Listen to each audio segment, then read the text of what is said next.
भक्ति शिव पुराण की कथा कहती है कि यदि जीव को मुक्ति चाहिए तो उसका सबसे पहला एक लक्ष्य राम जी के चरणों में भक्ति करे, भगवान कृष्ण की भक्ति करे, शिव की भक्ति करे। चाहे इस संसार सागर में जिन माता पिता ने जन्म दिया है, जिन माता पिता ने हमको भेजा है, एक जनी आकर सुनो तो सही यहाँ आवाज को। जिन माता पिता ने जन्म दिया है, जिन माता पिता ने हमको इस संसार सागर में जन्म दिया, उन माता पिता की भक्ति भी हम कर सकते हैं। जरूरी नहीं कि हम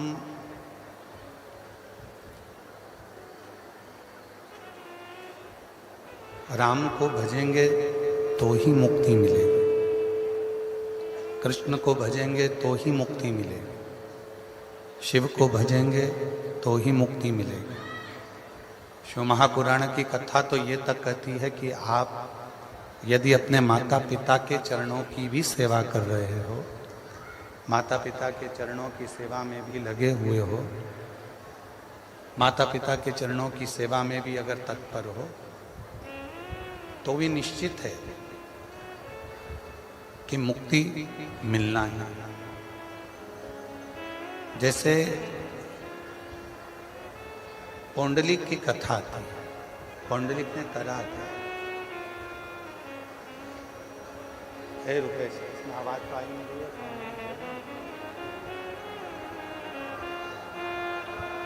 कैसे क्या होगा?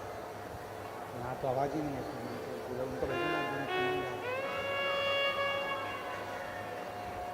कैसे होगा?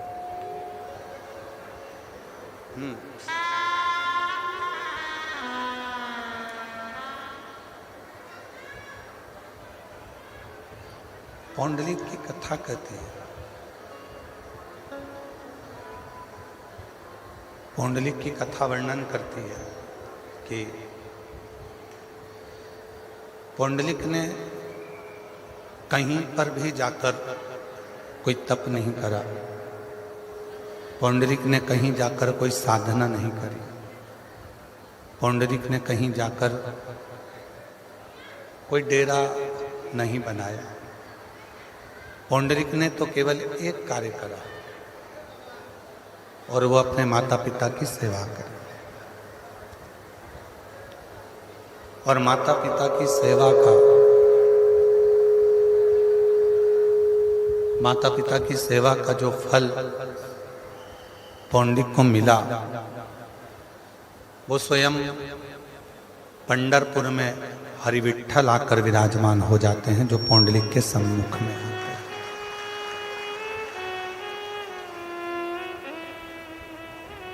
जरूरी नहीं कि घर छोड़ दोगे, परिवार छोड़ दोगे, नाते छोड़ दोगे, रिश्ते छोड़ दोगे, कुटुंब छोड़ दोगे।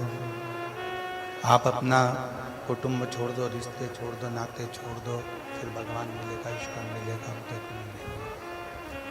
जरूरी है कि ईश्वर मिले, भले वो माता पिता की सेवा करें। हम अपने माता पिता की सेवा कर लें। हम चाहे किसी दीन दुखी की सेवा कर लें। कितना सुंदर कहा है शिव महापुराण में कि भूखे को भोजन और प्यासे को पानी और जय बाबा बर्फानी। अर्थात दरवाजे पर आया हुआ कोई प्यासा है, दरवाजे पर आया हुआ कोई भूखा है, उसको भी यदि हम भोजन करा रहे हैं, प्यासे को पानी पिला रहे हैं, तो ये सेवा भी, ये सेवा भी भगवान शंकर की सेवा।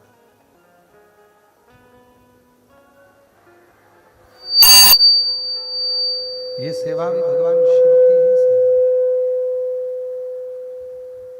ये सेवा भी भगवान शंकर की ही सेवा है। किसी को एक बड़ा सुंदर एक प्रसंग चंचुला देवी ने पूछा, मुझे मेरे पति की चिंता है। चंचुला देवी बोल रही,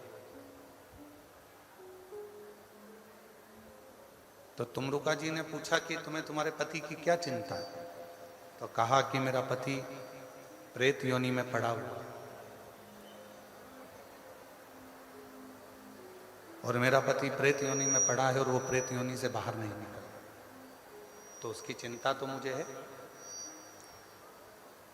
जो प्रेत योनि में पड़ा हुआ है, प्रेत योनि से बाहर नहीं निकल रहा है, उसकी चिंता तो मुझे व्यापेगी। तो तुमरुका जी ने कहा कि यदि तुम्हें चिंता है कि तुम्हारा पति प्रेत योनि में है, तो तुम क्या कर सकते हो उसके लिए?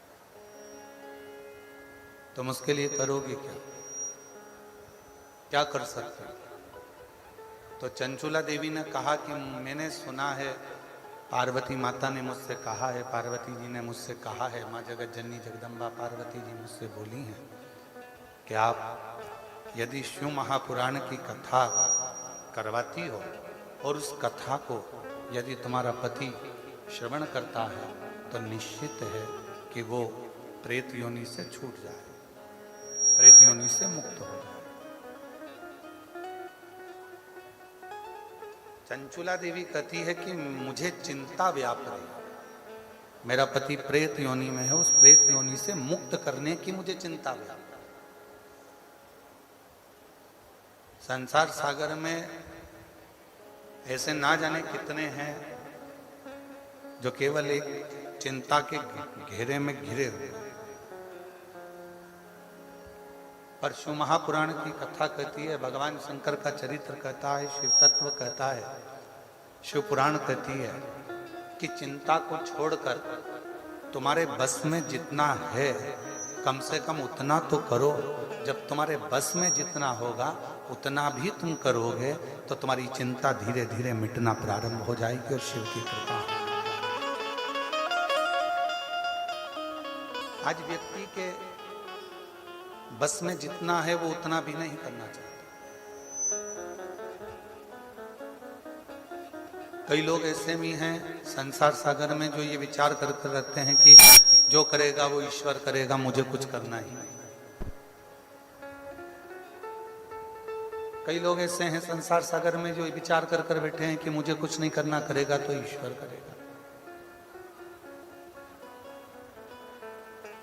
जो करेगा वो परमात्मा करेगा, जो करेगा वो ईश्वर करेगा। तो ईश्वर कब करता है, भगवान कब साथ देता है? जब आप कुछ कर्म करो। और आप यदि कोई कर्म करोगे ही नहीं, कोई कर्म करना ही पसंद नहीं करोगे, तो ईश्वर कैसे साथ देगा? तेरे मंदिर में आना मेरा काम है और मेरी बिगड़ी बनाना तेरा। अब इन लाइन में आप खुद भी बोलकर देखिए। आप बोलो उसको, तेरे मंदिर में आना मेरा काम है और मेरी बिगड़ी बनाना तेरा काम है। मतलब बिगड़ी कब बनाएगा? तेरे मंदिर में जब मैं आऊंगी। मतलब मैंने प्रयास करा तेरे मंदिर में आने का, मैंने प्रयास करा तेरी कथा को श्रवण करने का, मैंने प्रयास करा तेरे मंदिर में जाकर एक लोटा जल चढ़ाने का, मैंने प्रयास करा तेरे शरणागति ग्रहण करने का, मैंने प्रयास करा श्री शिवाय नमस्तुभ्यम बोलने का, मैंने प्रयास करा भगवान की भक्ति करने का। जब अपन प्रयास करेंगे तो ये निश्चित है कि भगवान देव अधिदेव महादेव करुणा जरूर करेंगे, ये निश्चित है। प्रयास ही ना करें, हम प्रयास करते ही नहीं, हम सोचे कि जो कुछ करेगा सब ईश्वर करेगा, जो कुछ करेगा सब ईश्वर करेगा, जो कुछ करेगा सब ईश्वर करेगा, जब इसी चीज में उलझे रह जाए तो फिर जीवन का कोई सुख हम प्राप्त नहीं कर सकते, जीवन का कोई सुख हम मिल नहीं सकता। तेरे मंदिर में आना मेरा काम है और मेरी बिगड़ी बनाना तेरा।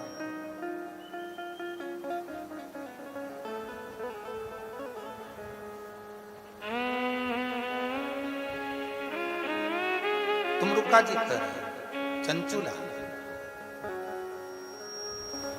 जितना मनुष्य के बस में होता है उतना यदि मनुष्य अपना कर्म करते हैं, जितना मनुष्य के बस में,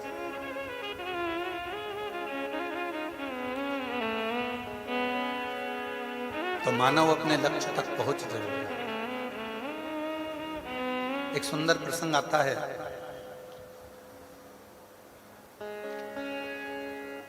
एक त्रिकारी नाम का एक केवट था। शिव महापुराण का बड़ा सुंदर प्रसंग है। केवट का नाम था त्रिकारी।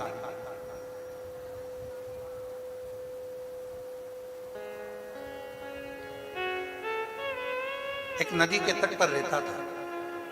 छोटा सा झोपड़ा उसने नदी के तट पर बना दिया और वहीं पर उसका विश्राम। कोई पथिक आता, आवाज लगाता, केवट भैया हमको पार कर दो, वो पार कर दो।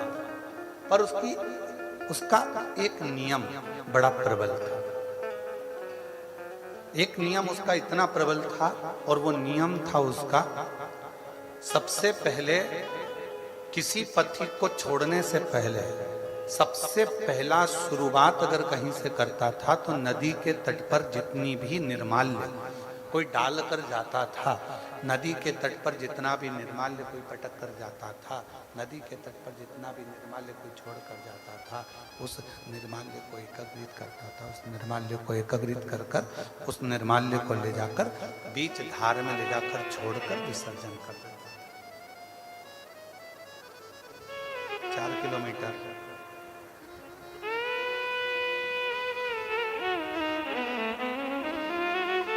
निर्माल्य को बीच धार में छोड़कर जाता था।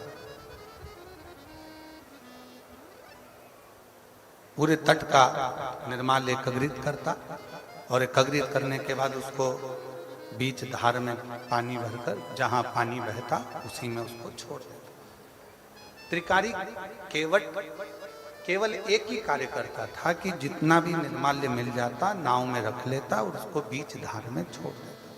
बीच और शिव पुराण क्या कहती है, कोई भी कर्म बेकार नहीं होता, उसका फल जरूर मिलता।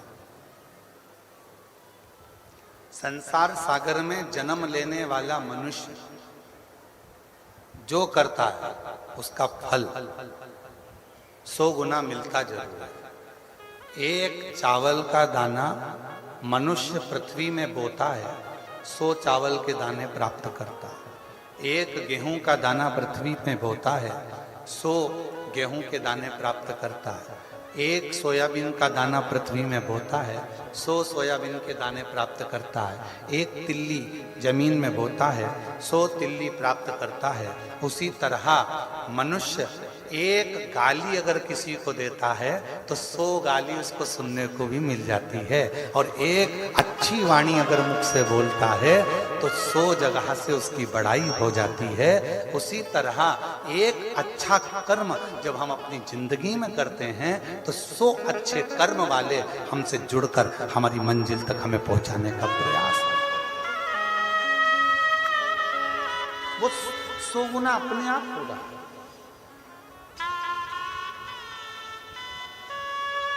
उसको करा नहीं जा रहा, वो अपने आप ही हो रहा। और मैंने तेरे से बाबा तेरे ही भरोसे हवा चलती जाए बाबा डोर है तो छठी नाम कटी जाएगी भोले मैं तेरी पतंग मैं तेरी पतंग हवा में उड़ती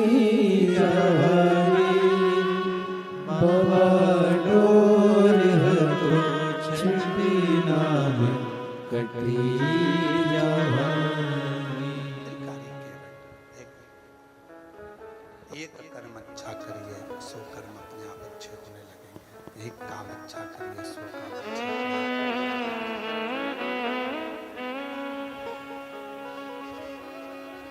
कर्म कोई बुरा नहीं होता, जिस कर्म को करोगे वो सारे कर्म अच्छे हैं, कोई कर्म बुरा नहीं। आवाज तो बढ़ा दो, आवाज नहीं आ रही है, पब्लिक भी परेशान हो रही है। एक कर्म अच्छा करोगे 100 कर्म अपने आप अच्छे होंगे। कर्म श्रेष्ठ करो और मत बुरे कर्म कर बंदे, वरना पछताएगा। भगवान की आंखों से तू बच नहीं पाएगा, तू बच नहीं पाएगा। अरे ओ अज्ञानी मत करना दानी, अरे ओ अज्ञानी मत करना दानी।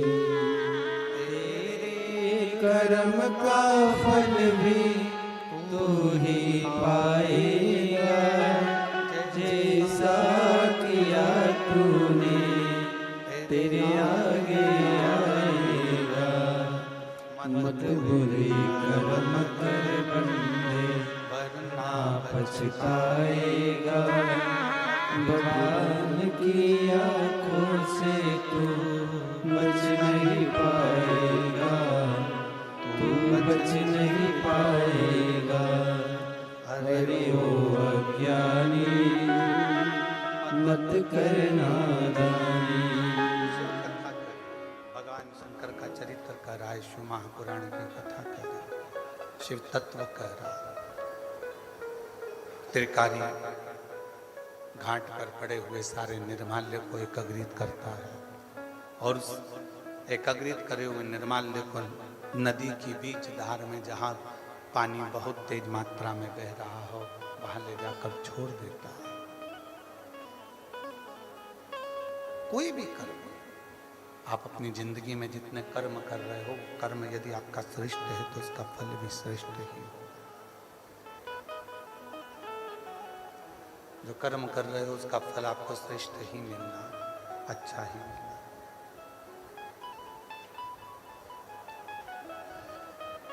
अब त्रिकारी का नियम था रोज का, प्रतिदिन का। आवाज खोलो ना बाहर की, आवाज खोलो बाहर, पब्लिक को आवाज नहीं आ रही है।